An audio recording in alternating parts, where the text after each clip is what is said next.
யோவான் சுவிசேஷம் 14ஆம் அதிகாரம் 15ஆம் வசனத்தை வாசியுங்கள். யோவான் சுவிசேஷம் 14ஆம் அதிகாரம் 15ஆம் வசனம்.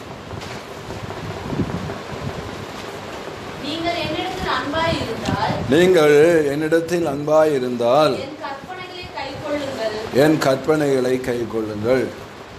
ஆண்டவராகிய இயேசு 12 சீஷர்களை தமக்காக தெரிந்து கொண்டார். அந்த 12 சீஷர்களும் 3.5 வருஷம் இயேசுவோடு கூட நடந்தார்கள். அந்த 12 சீஷர்களும் இயேசுவிடத்தில் என்ன சொன்னார்கள் என்று சொன்னால், நான் இயேசுவை நேசிக்கிறேன், நான் நேசிக்கிறேன், அன்பாக இருக்கிறேன். என்னுடைய ஒவ்வொரு செயலும் இயேசுவை நேசிக்கிறதாக காண்பித்தது. பேதுருவை கேட்கும்போதும் அப்படிதான் சொன்னார், ஆண்டவரே நான் உம்மை நேசிக்கிறேன் என்று சொல்லுகிறார். எல்லாரும் நினைக்கிறார்கள், நான் இயேசுவிடத்தில் அன்பாக இருக்கிறேன் என்று நினைக்கிறார்கள். இன்றைக்கும் கிறிஸ்தவர்கள் அப்படிதான் நினைக்கிறார்கள், நான் இயேசுவிடத்தில் அன்பாக இருக்கிறேன், நான் இயேசுவை நேசிக்கிறேன். பாட்டும் பாடுகிறோம், நான் இயேசுவை நேசிக்கிறேன் என்று பாட்டு பாடுகிறார்கள். இயேசுவை நேசிக்கிறேன் என்று சொல்லுகிறார்கள்.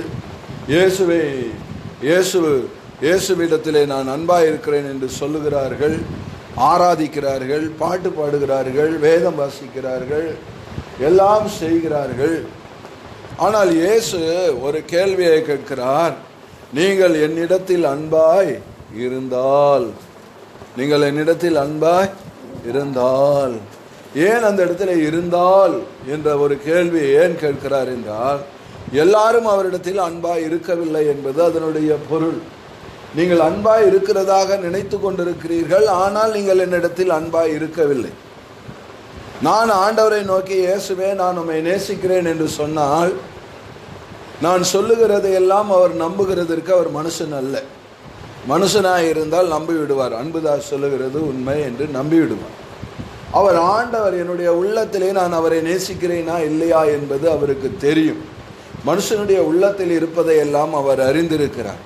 நான் சொல்லுகிற வார்த்தைகளை கேட்டு மயங்குகிறவர் அவர் அல்ல.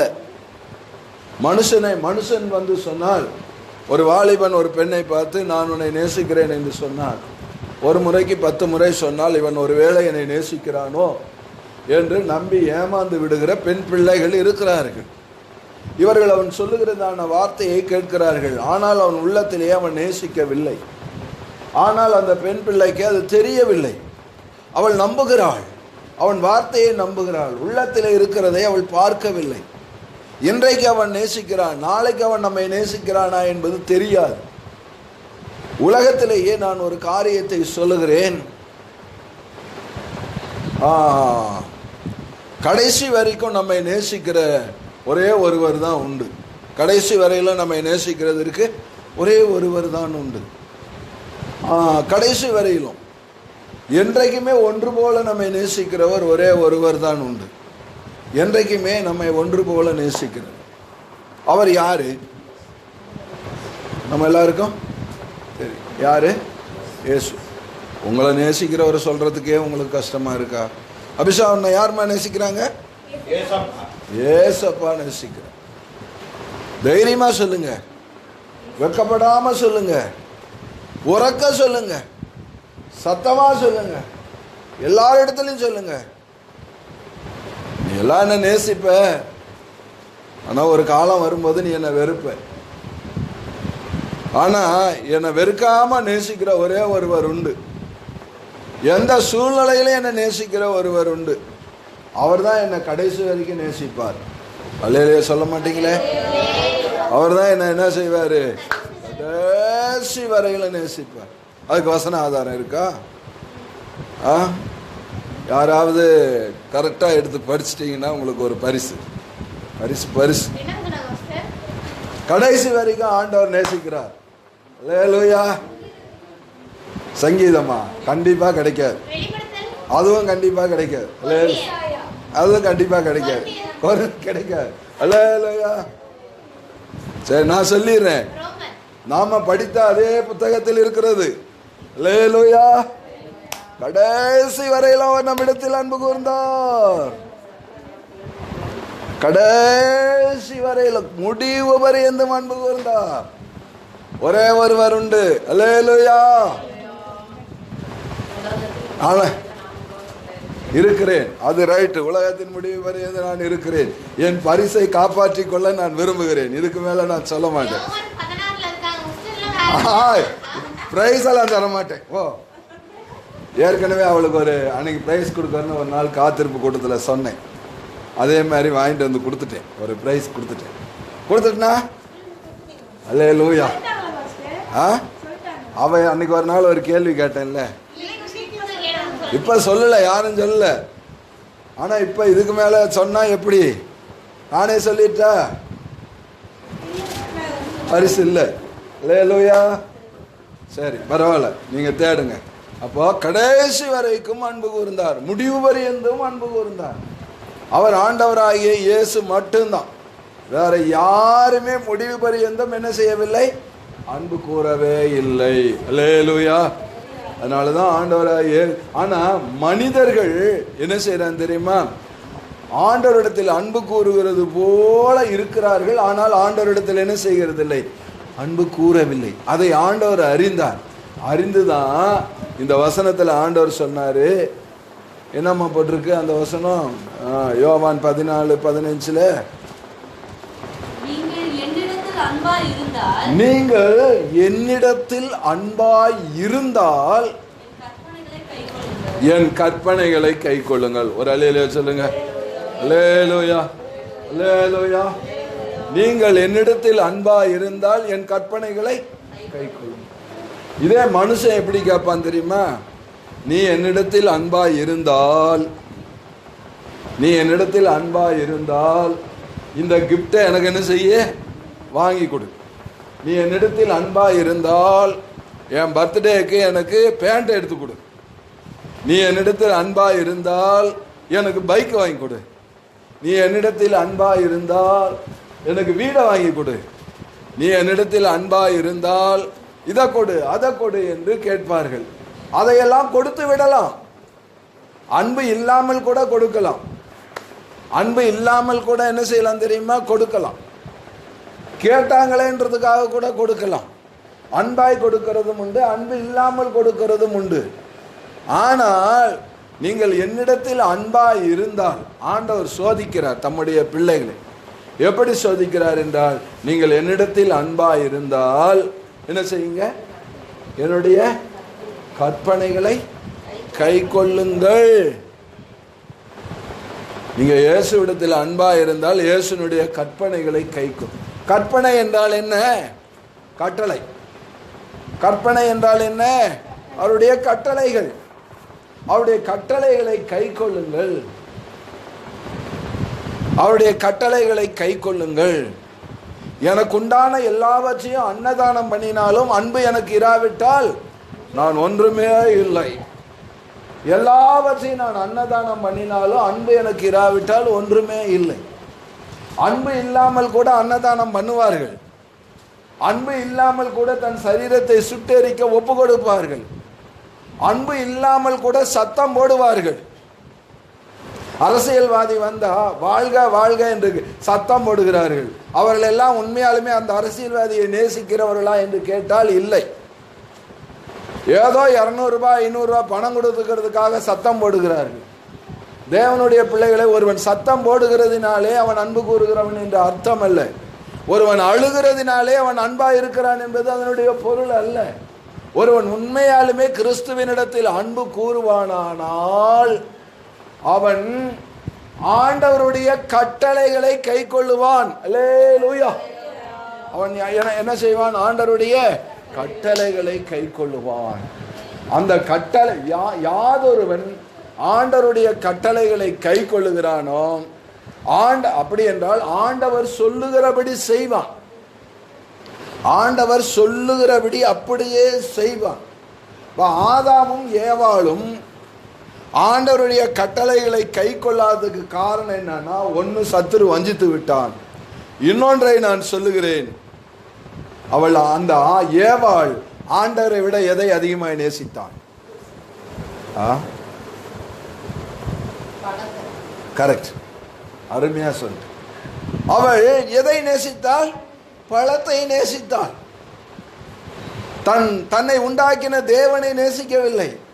அந்த பழத்தை சிருஷ்டித்த தேவனை நேசிக்கவில்லை. தனக்கு ஒரு நல்ல புருஷனை கொடுத்த தேவனை நேசிக்கவில்லை. தனக்கு ஒரு ஏதேன் தோட்டத்தை கொடுத்த தேவனை நேசிக்கவில்லை. ஏதேன் தோட்டத்தில் சகல ஆகாரத்தையும் கொடுத்த தேவனை நேசிக்கவில்லை. தினந்தோறும் பகலின் குளிர்ச்சியான வேளையிலே அவர்களை சந்திக்க வந்த இயேசு தேவனை நேசிக்கவில்லை. அப்படி நேசித்திருந்தால் அவர்கள் ஆண்டவருடைய கட்டளைகளை என்ன செய்திருப்பார்கள்? கை கொண்டிருப்பார்கள். அவர்கள் எதை நேசித்தார்கள் என்றால் பழத்தை நேசித்தார்கள், கனியை நேசித்தார்கள். கனியை ஏன் அவர்கள் நேசித்தார்கள்? கனியை ஏன் அவர்கள் நேசித்தார்கள்? ஐயா லோக்கையா சொல்லுங்க. கனி ஏன் நேசித்தார்கள்?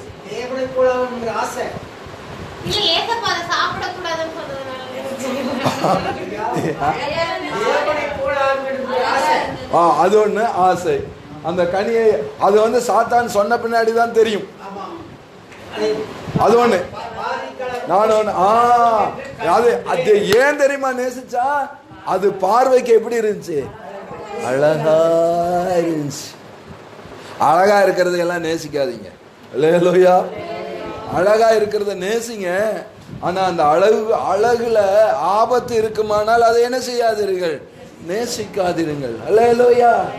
இன்னைக்கு மனுஷன் அழகை நேசிச்சு நேசிச்சு ஆண்டவருடைய கட்டளைகளை விட்டு விடுகிறான். அழகை நேசிக்கிறான். நல்ல அந்த பழம் புசிப்புக்கு ஏற்றதா இருக்கிறது. அதை இச்சித்தானா? இச்சை எப்போ வரும் தெரியுமா? முத வர்றது விருப்பம், ரெண்டாவது வர்றது ஆசை, மூணாவது இந்த இச்சையோடு எழுத வரும் தெரியுமா? அன்பு. அன்பு கலந்துதான் இச்சை வரும். அது மாமிச அன்பு. அந்த மாமிச அன்பு, இந்த மாமிச அன்பு பயங்கரமா பேலன்ஸ் செய்யும் போது, ஒரு மனுஷன் மேல பைத்தியமாய் மாறும்போது, ஒரு பொருளின் மேல் பைத்தியமாய் மாறும் பொழுது, ஒரு பொருளை அடைந்தே தீர வேண்டும் என்று ஆதங்கம் வரும் பொழுது ஆண்டவர் சொல்லுகிறார் அது விபச்சாரம் என்று சொல்லுகிறார். விபச்சாரரே, விபச்சாரிகளே, உலக சிநேகத்துக்கு இன்னொரு பேர் என்ன? அன்பு. இப்படி சொல்லுங்க. விபச்சாரரே, விபச்சாரிகளே, உலக அன்பு தேவனுக்கு விரோதமான பகை. அப்போ இவள் எதை சிநேகித்தாள்? பழத்தை சிநேகி. பழம் எங்க இருக்கிறது? பல்லவத்திலேயா இருக்கிறது? அது பூமியில இருக்கிறது. அதை அவள் சிநேகித்தாள். அதை அவன் நேசித்தான். அதை நேசித்தான். இவ்வளவு காலம் தேவனை நேசித்தவன் தான். இந்த பழம் பாருங்க, ஆண்டவருடைய அன்பை விட்டு என்ன செஞ்சிருச்சு? பிரிச்சிருச்சு. பழத்தின் மேல் வைத்து ஆசை ஆண்டவரை விட்டு பிரித்து விட்டது. யூதாஸ் தேவனை நேசித்தது உண்மைதான். 11 சீஷர்களை போல நேசித்துதான் வந்தான். ஆனால் 30 வெள்ளிக்காசின் மேல் அவன் ஆசைப்பட்டு இயேசுவை விட்டு பிரிந்து போனான். இன்னைக்கு ஆண்டவர் பிள்ளைகளை பிரிக்கிறதெல்லாம் எது தெரியுமா? இந்த உலகம் தான் பிரிச்சுது. உலக சிநேகம் பிரித்து விடுகிறது. உலகத்தின் அன்பு அவர்களை பிரித்து விடுகிறது. தேவனை விட்டு பிரித்து விடுகிறது. தேவனுடைய கட்டளைகளை மனிதன் கை கொள்ளாததுக்கு காரணம் என்னன்னா, இந்த உலகம் இழுக்கிறது, உலக சிநேகம் இழுக்கிறது, உலக ஆசாபாசங்கள் இழுக்கிறது, உலக நட்பு இழுக்கிறது, உலக நட்பு இழுக்கிறது. சாலமோனையே இழுத்து விட்டது. உலக அன்பு கர்த்தருடைய கட்டளைகளை கை கொள்ளாதபடி இழுத்து விட்டது. அதனாலதான் ஆண்டவர் சொன்னாரு, நீங்க என்கிட்ட அன்பா இருந்தா என் கட்டளைகளை என்னிடத்தில் அன்பா இருந்திருந்தால், ஏவாளை பார்த்து ஆண்டவர் சொல்லுவார், ஏவாளே, ஆதாமே, என் மேல் நீ அன்பா இருந்திருந்தால் என் கட்டளைகளை கை கொண்டிருப்பான். இப்ப ஆதாம் யாருடைய கட்டளையை கை கொண்டான்? யார் கரெக்டா? ஆஹா ஸ்வீட்டி, அருமைமா, அல்லேலூயா. யாருடைய கட்டளை? மனைவியினுடைய கட்டளை. இவன் யாருடைய கட்டளையை கை கொள்ளணும்? ஆண்டவருடைய கட்டளைகளை கை கொள்ளணும். ஆனா இவனுக்கு அன்பு பெருகிடுச்சு. யார் மேல?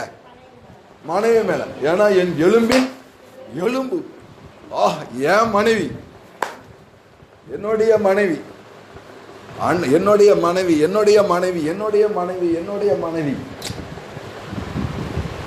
அளவுக்கு அடந்த அன்பு. அந்த அன்பினால அவ போய் பழத்தை பறிச்சு சாப்பிட்டா. அவ கூட புருஷன் மேல அவளை அன்பு வைக்கல. வச்சிருந்தா புருஷன்கிட்ட கேட்டு என்ன செஞ்சிருப்பா? சாப்பிட்டுருப்பா. அல்லேலூயா. புருஷன் மேல அன்பு வச்சிருந்தா என்ன வச்சிருப்பா? சாப்பிட்டுருப்பா. அந்த காலத்தில் வாழ்ந்ததான மனைவிகள் எல்லாம் எப்படி இருந்தார்கள்னா, புருஷனுக்கு சாப்பிடாம மனைவிகள் என்ன செய்ய மாட்டாங்க? சாப்பிட உங்களை சொல்ல சாப்பிட்டு தானே கொடுத்தா இல்லையா? அப்போ அவ கூட அவ்வளோ அன்பு வைக்கல. இவனுக்கு அடுத்தது சாப்பிட்டு கொண்டு வந்து கொடுக்குறான். கொடுத்த உடனே இவன் என்ன சொல்லியிருக்கணும்? ஆண்டவர் நமக்கு என்ன சொல்லியிருக்காரு?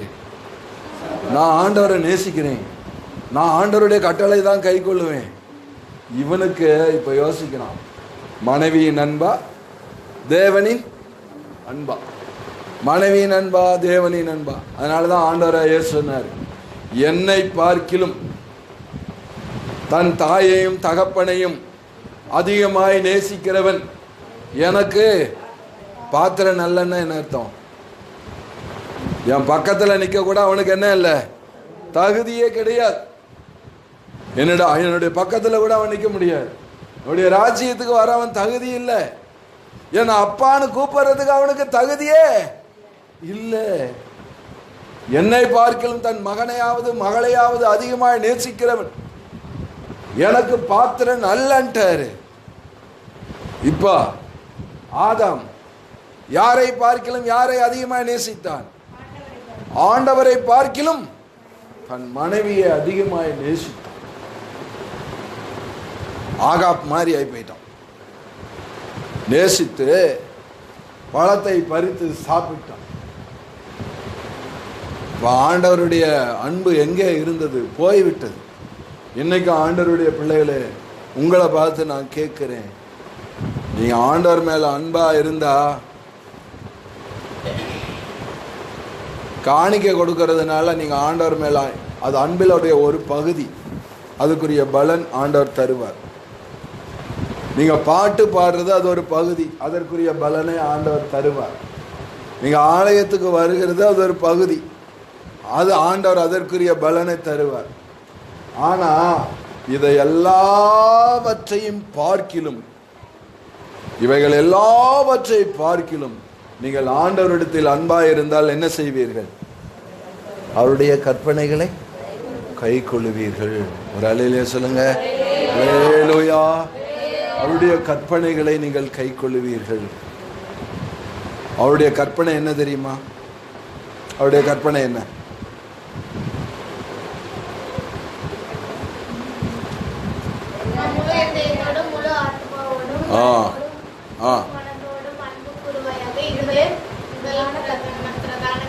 அல்லேலூயா, அல்லேலூயா. இது கரெக்ட் தான். ஆதி முதல் 1 யோவான்ல போட்டிருக்கோம், ஆதி முதல் நீங்கள் கேட்டிருக்கிற கற்பனை இதுவே, ஒருவரில் ஒருவர் அன்பாயிருங்கள். அன்பில்லாதவன் தேவனை அறியான், தேவன் அன்பாகவே இருக்கிறார். அப்ப ஆதி முதல் கேட்டு இருக்கிற கற்பனை இதுவே. அந்த அன்பு இருக்கணும். அன்பு இருந்தால் கற்பனைகளை கை கொள்ளுவான். அந்த கற்பனையே அன்புதான், அந்த கற்பனையே அன்புதான். இப்ப ஆண்டவரிடத்துல நீங்கள் முழு இருதயத்தோடும் அன்பு கூறுங்க. நீங்களும் ஒருவரில் ஒருவர் எப்படி இருங்க? அன்பாய். உன்னிடத்தில் நீ அன்பு கூறுவது போல இடத்திலும் என்ன செய்வாயாக? அன்பு கூற. தேவனிடத்தில் அன்பு கூறுவது போலன்னு சொல்லல. எப்படி சொல்லல? தேவனிடத்தில் அன்பு கூறுவது போல பிறனிடத்திலும் அன்பு கூறுவாயாகன்னு சொல்லியிருக்கா? இல்லை. ஆனா என்ன சொல்லியிருக்கு? உன்னிடத்தில் அன்பு கூறுவது போல. அப்படின்னா என்ன அர்த்தம் தெரியுமா? நம்முடைய அன்பு அதிகமா யாருக்கு செலுத்தணும்னா தேவனுக்கு. அல்லேலூயா. ரெண்டாவது யாருக்கு செலுத்துவோம்? நம்மளே நாம நேசிப்போம். கரெக்டா சொல்லுங்க. இப்போ இந்த ரெண்டாவது இடத்துல எல்லாரையும் கொண்டு வந்து வைங்க. அந்த முதல் இடத்துல தேவனுக்கு மட்டும் அன்பை செலுத்துங்கள். அல்லேலூயா. தேவனுக்கு மாத்திரம் அன்பை செலுத்துங்கள். உன்னிடத்தில் நீ அன்பு கூறுவது போல பிறனிடத்திலும் அன்பு கூறுவாங்க. அது ஆண்டவரிடத்தில் அன்பு கூறுகிறது. எப்படி அன்பு கூறணுமா தெரியுமா?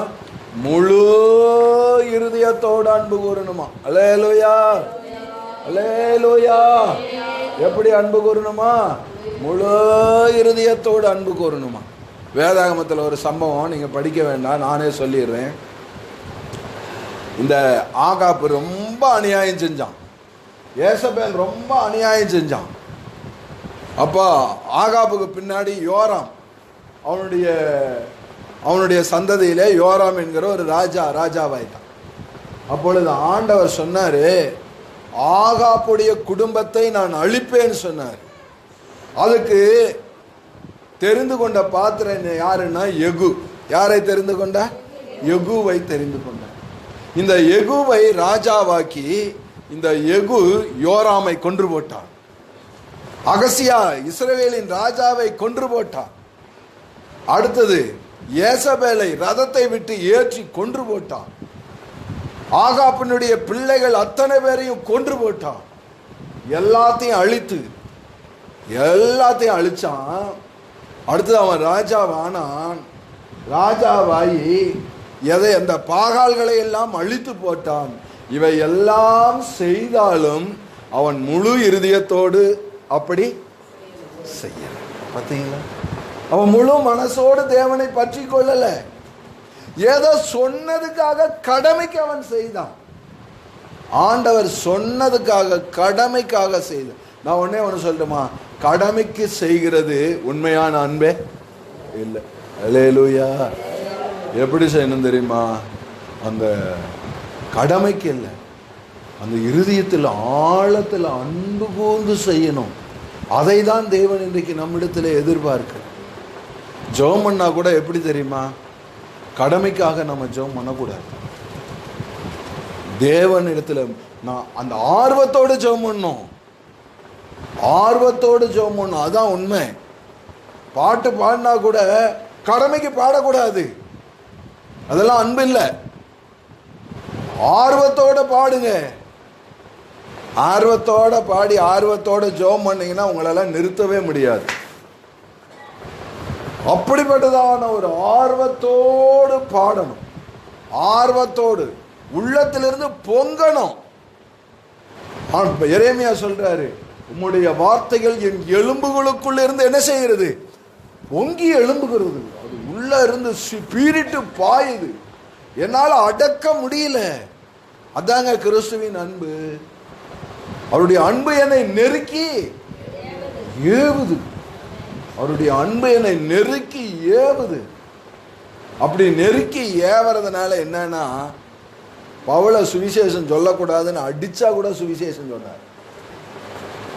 அடித்து நாயை போல இழுத்து கொண்டு போய் ஊருக்கு வெளியே போட்டார்கள். அப்ப கூட சுவிசேஷம் சொன்னது எதுக்கு தெரியுமா? அவருடைய அன்பு நெருக்கி ஏவிக்கொண்டே இருக்கிறது.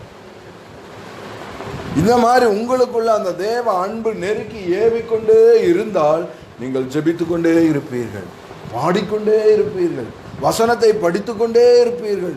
அதான் முழு இருதயத்தோடு தேவனை நீங்கள் நேசிக்கிறவர்கள் என்பதற்கான ஒரு பொருள். அதனால தேவனுடைய பிள்ளைகளே, உங்க உள்ளத்தில் ஆண்டவரை நேசிங்க, அவருடைய கற்பனைகளை கை கொள்ளுங்கள், அவரிடத்தில் அன்பாயிருங்கள். அவருடைய கட்டளைகள் நமக்கு பாரமானவைகள் அல்ல.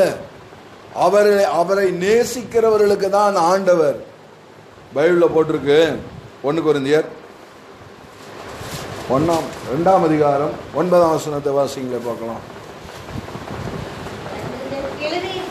எழுதியிருக்கிறபடி தேவன் தம்மில் அன்பு கூறுகிறவர்களுக்கு யாருக்காக ஆயத்தம் பண்ணினவைகளை? யாரிடத்தில் அன்பு கூறுவர்களுக்கு? தேவனிடத்தில் அன்பு கூறுகிறவர்களுக்கு. தேவனிடத்தில் அன்பு கூறுவர்களுக்காக ஆண்டவர் ஒன்றை ஆயத்தம் பண்ணி வைத்திருக்கிறார். அல்லேலூயா. அது என்னது? பரலோகம். அல்லேலூயா. தேவனிடத்தில் அன்பு கூறுவதற்காக ஒன்று ஆயத்தமாக்கப்பட்டிருக்கிறது, பரலோகம். உலகத்தில் அன்பு கூறுகளுக்கு என்ன தெரியுமா கிடைக்கும்? இருக்கிற ஏதேன் தோட்டமும் போயிடும். அல்லேலூயா. இருக்கிற ஏதேன் தோட்டமும் என்ன செஞ்சிடும்? போயிடும். உலகத்தை நேசிக்கிறவர்களுக்கு இருக்கிற ஆசீர்வாதமும் போயிடும். ஆனால் தேவனிடத்தில் அன்பு கூறுவர்களுக்கு தேவன் ஆயத்தம் பண்ணி வைத்திருக்கிறவைகளை கண் காணவும் இல்லை, காது கேட்கவும் இல்லை, அவருடைய இருதயத்தில் உணரவும் இல்லை. அடுத்தது என்ன போட்டிருக்கு? தேவனோ அவைகளை நமக்கு படிமா ஸ்வீட்டி, நமக்கோ தேவன் அவைகளை எதினாலே வெளிப்படுத்தினார்? எந்த ஆவியினாலே? பரிசுத்த ஆவியினாலே வெளிப்படுத்தினார். ஒரு நிலையில சொல்லுங்க. பரிசுத்த ஆவியை பெற்றவர்களுக்கு அந்த பரிசுத்த ஆவியானவர் பார், உனக்கு பரலோகத்தில் ஒரு இடம் இருக்குன்னு ஆண்டவர் வெளிப்படுத்திக்கிட்டே இருப்பார். பார், பரலோகத்தில் உனக்கு இந்த ஆசீர்வாதத்தை ஆண்டவர் வச்சிருக்காருன்னு வெளிப்படுத்துவார். இந்த பூமியிலேயும் ஆண்டவர் நமக்காக வைத்திருக்கிற ஆசீர்வாதத்தை பரிசுத்த ஆவியானவர் என்ன செய்வாரு? வெளிப்படும். நீ என் மேல இவ்வளவு அன்பு வச்சிருக்கிறதுனால மகனே உனக்காக நான் ஒன்றை செய்ய போகிறேன். அல்லேலூயா. தாவீது ராஜா ஆண்டவர் மேல அன்பு வச்சு ஆலயம் கட்டணும்னு சொன்னதுனால தாவீதுக்கு சொன்னாரு, நீ எனக்காக ஒரு ஆலயம் கட்டணும்னு நினைச்சதுனால உனக்காக நான் ஒரு வீட்டை கட்டுவேன். அல்லேலூயா. பார்த்தீங்களா? அன்பு. நம்ம தேவனை நேசிக்கிறது சும்மா இல்லை, நீங்க நேசித்து பாருங்கள். ஆண்டவரை நேசியுங்கள். அந்த ஆவியினாலே தேவன் நமக்கு என்ன செஞ்சிருக்கிறாரு? வெளிப்படுத்தி இருக்கிறார். நம்ம ஆரம்பத்தில் படிச்சுமே அதே அதிகாரத்தில் 16ஆம் வசனத்தை வாசிங்க. யோவான் சுவிசேஷம் 14ஆம் அதிகாரம் 16வது வசனம். பாத்தீங்களா? யாருக்காக வேண்டிக் கொள்வார்? அவரிடத்தில் அன்பு கூறுகிறவர்களுக்காக வேண்டிக் கொள்ளுவார். அல்லேலூயா. யாருக்காகமா வேண்டிக் கொள்வாரு?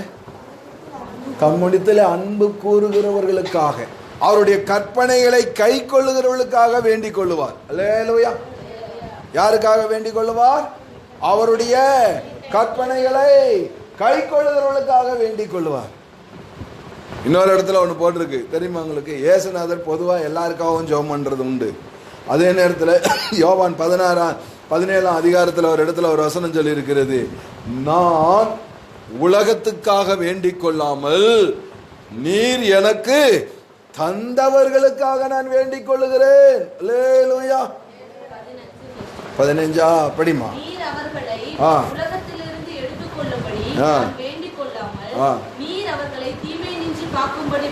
இந்த இடத்துல இப்படி அதுவும் நல்லதுதான்.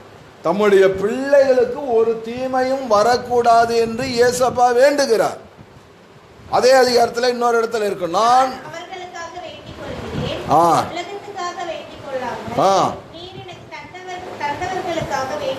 எத்தனாவது வசனம்? நான் யாருக்காக வேண்டிக் கொள்ளுகிறேன்? தம்முடைய கற்பனைகளை கை கொள்ளுகிற பிள்ளைகளுக்காக இயேசப்பாவே ஜெபம் பண்றார். அல்லேலூயா. தன்னை நேசிக்கிற பிள்ளைகளுக்காக இயேசப்பாவே ஜெபம் பண்றாரு. இப்ப 16ஆம் அதிகாரத்துல எதுக்காக ஜெபம் பண்றாரு? சரி, 14:16 எதுக்காக ஜெபம் பண்றாரு?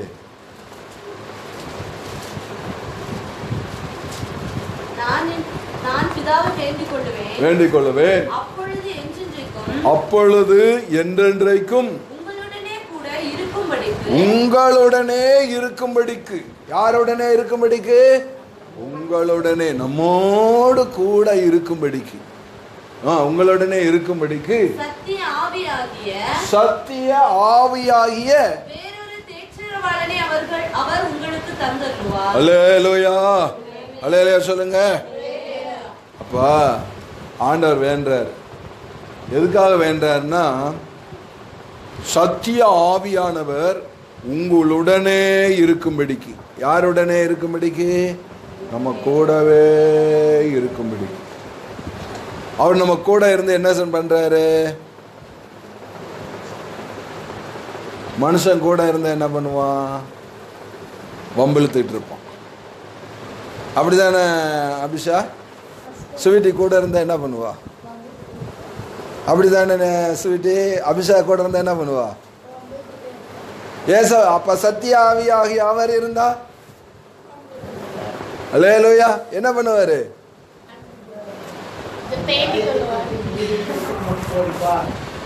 நம்மை தேற்றிக் கொண்டே இருப்பார். அப்படிதானே அந்த வசனம் சொல்லுது. சத்திய அப்ப தேற்றரவாளன். அல்லேலூயா. அந்த ஆவியானவர் நம்மை தேற்றிக் கொண்டே இருப்பார். இங்க மனிதர்கள் நம்மை திட்டிக் கொண்டே இருப்பார்கள். ஆனா சத்திய ஆவியானவர் நம்ம என்ன பண்ணுவாரு? அப்படிதானே அபிஷேகா?